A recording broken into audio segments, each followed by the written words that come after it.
کہتے ہیں جی مسجد کا امام کیسا ہونا چاہیے؟ جی مسجد کا امام اچھا عالم ہونا چاہیے، مسجد کا امام باشرع ہونا چاہیے، مسجد کا امام اچھا حافظ ہونا چاہیے، مسجد کے امام کی اچھی قرات ہونی چاہیے، مسجد کے امام کی اچھی آواز ہونی چاہیے، مسجد کے امام کی داڑھی خوبصورت ہونی چاہیے، مسجد کے امام کا لباس اچھا ہونا چاہیے، وہ ایسا ہونا چاہیے، وہ ایسا ہونا چاہیے۔ میں نے کہا یہ ساری شرطیں امام کے لیے تو تم لگا دیتے ہو، کم از کم مسجد کے صدر پر بھی ذرا غور کر لیا کرو کہ مسجد کا صدر بھی کم از کم تو ایسا ہونا چاہیے کہ وہ مصلی پر کھڑا ہو کر 2 رکعت صحیح قرات کے ساتھ لوگوں کو نماز تو پڑھا سکے۔ مسجد کا صدر کم از کم ایسا تو ہونا چاہیے کہ وہ فاسق معلن نہ ہو، وہ داڑھی منڈا نہ ہو۔ مسجد کا صدر، مسجد کی انتظامیہ کا ممبر کم از کم ایسا ہو کہ وہ 5 نمازیں باجماعت پڑھنے والا تو ہو۔ مسجد کی انتظامیہ اور مسجد کا صدر کم از کم ایسا ہونا چاہیے کہ وہ فاسق معلن تو نہ ہو، وہ اعلانیہ فسق کرنے والا تو نہ ہو۔ ہم لوگ کیا دیکھتے ہیں جناب؟ یہ مالدار ہے جناب، یہ حاجی صاحب ہے جناب، ہم نے جناب اٹھایا اور ان کو مسجد کا صدر بنا دیا، مسجد کی انتظامیہ کا ان کو ممبر بنا دیا، ان کو خزانچی بنا دیا۔ کم از کم ان کا ٹیسٹ تو لینا چاہیے۔ جس طرح ہم امام کا تو ٹیسٹ لیتے ہیں کہ امام کو یہ آتا ہے، امام کو یہ نہیں آتا، ہم مسجد کا امام بنانے کے لیے تو ٹیسٹ لے لیتے ہیں۔ وہ بھائی مسجد کا صدر بنانا یہ بھی ایک کام ہے۔ جس طرح ہر بندہ امام نہیں بن سکتا، اسی طرح ہر بندہ مسجد کا صدر اور مسجد کا خزانچی بھی نہیں بن سکتا، مسجد کی انتظامیہ کا ممبر بھی نہیں بن سکتا۔ ہاں، ہر بندہ نہیں بن سکتا۔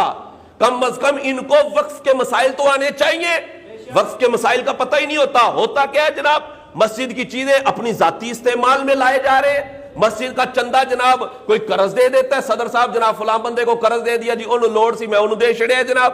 اب کیا کرتے ہیں جناب؟ مسجد کی چیزیں ہوتی ہیں، مسجد کا کولر ہے، مسجد کے پنکھے ہیں، وہ جناب فلاں کی فوتگی ہو گئی تھی تو ان کو دے دیا، چلو جی استعمال کر لو۔ مسجد کی چٹائیاں جناب ایسی جگہ پر استعمال کی جا رہی ہوتی ہیں جہاں پر استعمال کرنا جائز نہیں ہوتا۔ مسجد کی گھوڑی ہے، مسجد کی سیڑھی ہے، مسجد کا پائپ ہے، وہ جناب اپنے ذاتی استعمال میں لا رہے۔ او اللہ کے بندو، یہ مسجد کی چیزیں ہیں، ان کو صرف مسجد کے لیے آپ استعمال کر سکتے ہیں، دیگر جگہوں پر ان کا استعمال کرنا جائز نہیں ہوتا۔ اٹھاتے ہیں جناب، استعمال کر لیتے اور جناب پھر شرائط لگا رہے ہوتے ہیں مسجد کا امام ایسا ہونا چاہیے، مسجد کا امام ایسا ہونا چاہیے۔ تو مسجد کا صدر، مسجد کا خزانچی اور انتظامیہ کا ممبر بھی کم از کم فاسق معلن نہیں ہونا چاہیے۔ اس کو وقف کے مسائل آنے چاہیے کہ وقف کے مسائل ہوتے کیا ہیں، ان کا ٹیسٹ ہونا چاہیے۔ اور وہ ہمارے جناب ایک امام صاحب تھے، وہ امام صاحب جناب امامت کا ٹیسٹ دے رہے تھے، انٹرویو دے رہے تھے، اور سامنے بیٹھے لوگ انٹرویو لے رہے تھے جناب کہ ہم نے مسجد کا امام رکھنا ہے۔ وہ انٹرویو دے رہے تھے تو انتظامیہ والے کہنے لگے جی آپ قیامت کی نشانیاں بتا دیں، قیامت کی نشانیاں کیا ہیں؟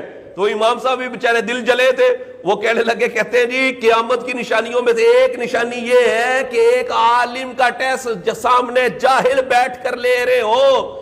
یہ بھی قیامت کی ایک نشانی ہے کہ عالم کا ٹیسٹ جاہل لے رہا ہے، یہ بھی تو قیامت کی نشانی ہے۔ یہاں جناب امام کا ٹیسٹ کون لے رہا ہے؟ وہ جاہل انتظامیہ لے رہی ہوتی ہے۔ او اللہ کے بندو، ہر بندہ جو ہے وہ انتظامیہ نہیں بن سکتا، ہر بندہ مسجد کی انتظامیہ کا ممبر نہیں بن سکتا، ہر بندہ مسجد کا صدر نہیں بن سکتا۔